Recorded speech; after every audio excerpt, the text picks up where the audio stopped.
নরসিংদীর শিবপুরে ঢাকা-সিলেট মহাসড়কে ট্রাক ও মাইক্রোবাসের মুখোমুখি সংঘর্ষে ৭ জন নিহত হয়েছেন।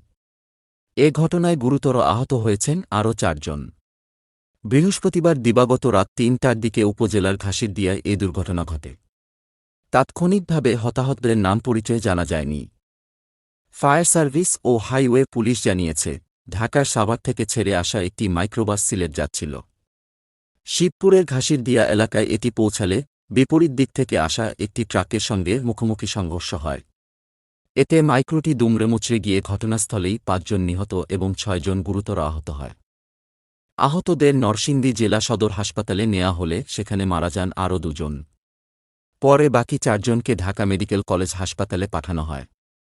দ্রুতগতি মাইক্রোবাসটির দুর্ঘটনার কারণ বলে প্রাথমিকভাবে ধারণা পুলিশ ও ফায়ার সার্ভিসের। ট্রাকটি জব্দ করার পাশাপাশি এর চালককে আটক করা হয়েছে। মরদেহগুলো নরসিংদী জেলা সদর হাসপাতাল মর্গে রাখা হয়েছে। প্রত্যক্ষদর্শীরা জানিয়েছেন, বৃষ্টির কারণে হায়েস গাড়িটির চাকা ফেটে যাওয়ায় ট্রাকটির সঙ্গে মুখোমুখি সংঘর্ষ হয়।